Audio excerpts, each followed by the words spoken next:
मोहम्मद ज़ैफ़ है और आप देख रहे हैं 24 तक न्यूज़। चुनावी यात्रा उत्तर प्रदेश के हर जिले में हमारी पहुंच रही है। जनता के मन को टटोलने की कोशिश कर रहे हैं कि जनता क्या सोच रही है, अगला मुख्यमंत्री किसे देखना चाहती है। लेकिन जनता जनार्दन है, वो साफ कह रही है कि हर बार की तरह आपकी हम कुछ नहीं बताने वाले, आपको इंतज़ार करना होगा 10 मार्च का। कुछ लोग हैं जो खिलाफ बोलते हैं और कुछ लोग हैं जो पक्ष में बोलते हैं। सभी के मुद्दों को लेकर हम नेताओं के पास पहुंचते हैं और उन्हीं की जुबानी नेताओं से सवाल पूछते हैं कि वो क्या चाहते हैं अपने नेता महबूब से।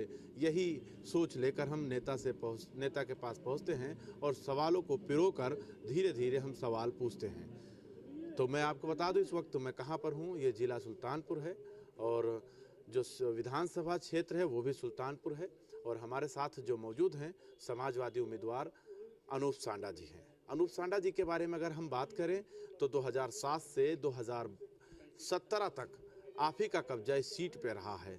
लेकिन जब 2017 का चुनाव होता है तो अनूप सांडा जो है इस सीट से हार जाते हैं और आपकी जो पोजीशन होती है वो तीसरे नंबर पे चली जाती है। नंबर 1 पे भारतीय जनता पार्टी, दूसरे नंबर पर बहुजन समाज पार्टी, तीसरे नंबर पे जो है वो समाजवादी पार्टी यानी अनूप सांडा जी आते हैं। अनूप सांडा जी हमारे साथ मौजूद हैं। अनूप सांडा जी, हम सीधे सीधे मुद्दे पर बात करेंगे कि आप 17 में लड़े थे और हारे थे, तीसरे नंबर पे आपकी पोजीशन रही है।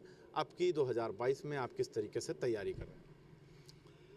देखिए, 2017 और 2022 में फ़र्क ये है कि 2017 में हम लोग विकास के मुद्दे पर चुनाव लड़े थे और भारतीय जनता पार्टी की सरकार ने, भारतीय जनता पार्टी ने जनता को धार्मिक आधार पर ध्रुवीकरण के प्रयास करके और जनता में ये भ्रम फैला करके कि समाजवादी पार्टी का शासन नहीं कुशासन था, जनता के वोटों को ठगने का काम किया था।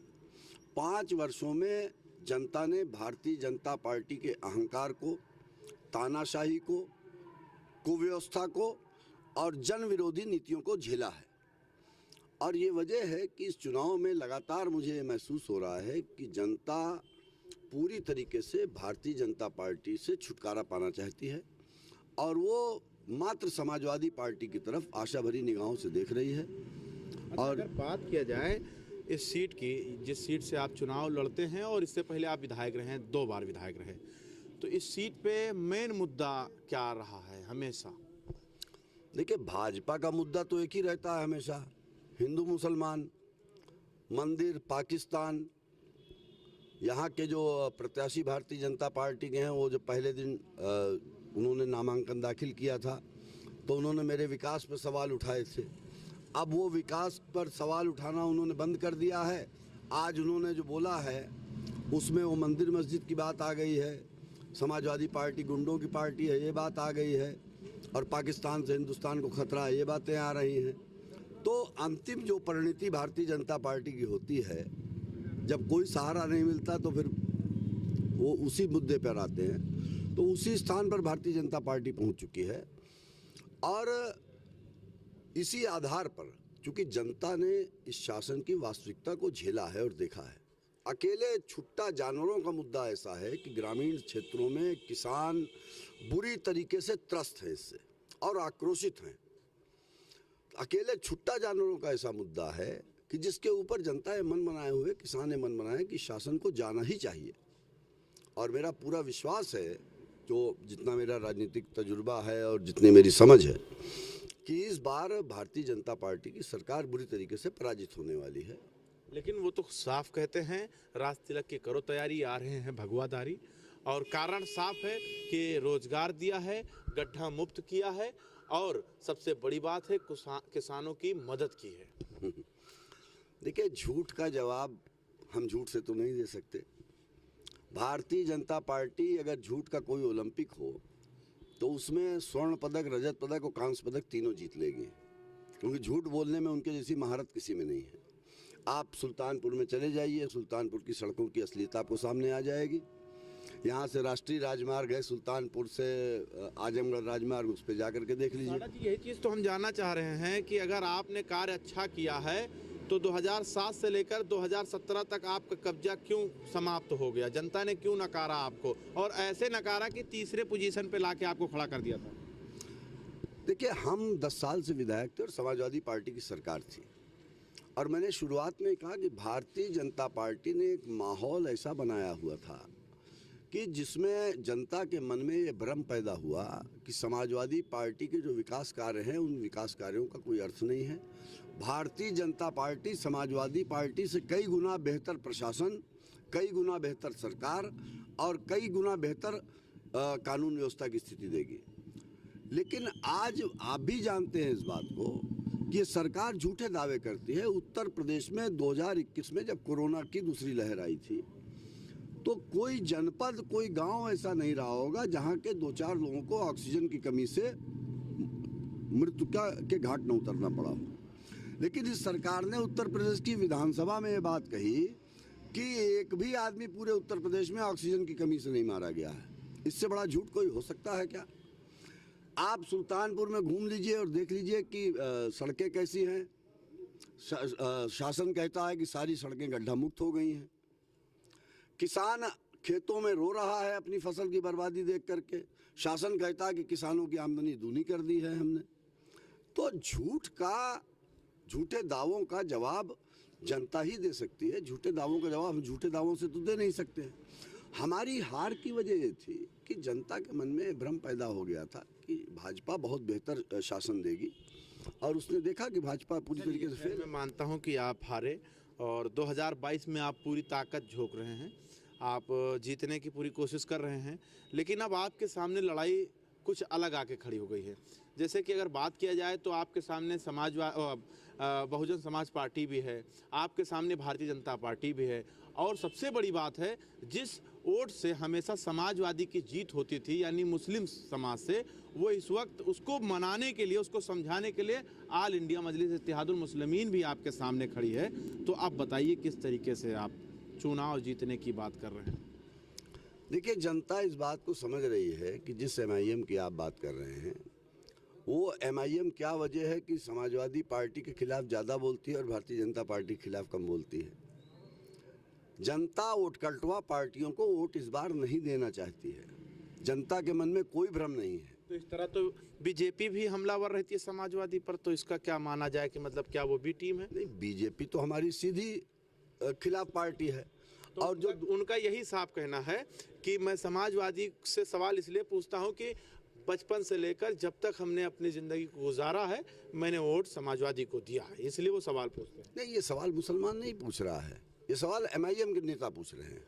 मुसलमान हमसे कहीं सवाल नहीं कर रहा है कि आपने क्या किया या क्या नहीं किया। ये सवाल MIM के नेता कर रहे हैं, और ये वही MIM है जिसकी स्थापना आज़ादी के तत्काल बाद हुई थी। और क्या वजह है कि ये पार्टी हैदराबाद, तेलंगाना में 109 सीट में मात्र 9 सीट पर लड़ती है, और उत्तर प्रदेश की 25% सीटों पर लड़ने का दावा करती है गठबंधन की जब बात होती है तो, और 400 सीटों पर प्रत्याशी लड़ाने की बात करती है। तो अब मैं B टीम या A टीम क्या है, लेकिन जनता समझदार है, वो समझ सकती है कि क्या खेल है इसमें। नहीं, आपके हिसाब से क्या समझा जाए? आप देखिए, अनूप सांडा जी सीधे बात करिए, आप क्या समझ रहे हैं? देखिए, हम तो ये बात समझ रहे हैं कि हमारी सीधी लड़ाई भारतीय जनता पार्टी के साथ है, और जिस अक़लियत की, अल्पसंख्यकों की आप बात कर रहे हैं, अल्पसंख्यक समाज पूरी तरीके से समाजवादी पार्टी के पक्ष में मतदान करने का मन बना चुका है। वो स्वयं आपस में एक दूसरे को समझा रहे हैं कि बटना नहीं है और हटना नहीं है, और समाजवादी पार्टी के लिए डटना है, और डट करके समाजवादी पार्टी को साइकिल को वोट देना है। नहीं, वो तो मुजफ्फरनगर दंगा याद दिलाते हैं। देखिए, दंगे कौन लोग याद दिलाते हैं? जिनके पास अपना काम गिनाने को नहीं होता। वो जो काम भाजपा करती है वही काम दूसरे लोग कर रहे हैं। तो अब क्या खेल है, ये खेल तो जनता समझ रही है बेहतर, आप भी समझ रहे होंगे। आपको कुछ मसाला चाहिए, समझाइए। नहीं, मसाला नहीं। देखिए, सवाल है, सीधे सवाल आपसे ही लिया जाएगा। नेता आप हैं तो नेता से ही सवाल पूछा जाएगा। मैंने कहा ना कि कुछ सवाल ऐसे हैं कि मैं किसी पर आरोप लगाने का अधिकारी नहीं हूँ जब तक मेरे पास प्रमाण नहीं हो, लेकिन कई बार परिस्थितियाँ और हमारे कर्म हमारी नीयत को जाहिर करते हैं। तो नीयत और खोट है, मतलब असदुद्दीन ओवैसी में खोट है? नहीं, मैं असदुद्दीन ओवैसी जी की बात नहीं कर रहा हूँ। वो विद्वान नेता हैं और बहुत सालों से सांसद हैं, मैं उनकी बात नहीं कर रहा हूँ। लेकिन कहीं ना कहीं इसमें तो खेल जरूर है कि जो जैसा आपने कहा कि एमआईएम और भाजपा, जो भाजपा बोलती है वही एमआईएम बोलती है। मैंने तो नहीं कहा ये बात, अभी ये आपने सब कहा ना कि वो कहते वो भी समाजवादी पार्टी पे हमलावर हैं, ये भी समाजवादी पार्टी पे हमलावर हैं। तो अगर लक्ष्य एक ही है तो इसका मतलब कम से कम ये तो तय है कि सबसे मजबूत हम ही हैं, इसीलिए दोनों हमलावर हैं हमारे ऊपर। हमला उसी पर होता है जो सबसे मजबूत होता है। तो सबसे मजबूत हम हैं मैदान में, और 10 मार्च को सबसे मजबूत साबित भी होंगे। चलिए खैर, मैं ये भी जानता हूँ कि आपसे जान लेता हूँ कि 10 साल आपने राज किया है, और सबसे ज़्यादा आपको कमी क्या महसूस हो रहा है इस विधानसभा में, और प्राथमिकता आप किसे देने वाले हैं, किस कार्य को आप प्राथमिकता देने वाले हैं? देखिए, एक आपके टिप्पणी में मैं संशोधन करूंगा। मैंने राज नहीं किया है, मैंने प्रतिनिधित्व किया है अपने क्षेत्र की जनता का, राज नहीं किया है। हम लोग राजा लोग नहीं हैं, हम जनता के बीच में काम करने वाले लोग हैं। और मैंने बताया कि हमारे क्षेत्र में, नगर क्षेत्र में जाम की बड़ी गंभीर समस्या है। बिल्कुल, मैं भी फंसा रहा दोपहर में। और जब मैं विधायक था तो नारा लगता था जब जाम होता था कि जब तक अनूप संडा है तब तक सड़क पे गुंडा है, यानी फुटपाथ के दुकानदार गुंडे थे। लेकिन 5 साल जब अनूप संडा नहीं था विधायक, तो जाम की समस्या बढ़ भले गई हो, कम नहीं हुई है। इसका मतलब है कि समस्या का मूल वो नहीं है जो लोग भारतीय जनता पार्टी प्रचारित करती है। इस नगर को जाम मुक्त कराने के लिए एक सुव्यवस्थित, सुविचारित कार्य योजना बनानी पड़ेगी। ये मात्र पटरी गुमटी के दुकानदारों को डंडा हाँक करके वक्ती तौर पे भगाने से जाम की समस्या से मुक्ति नहीं होने वाली है।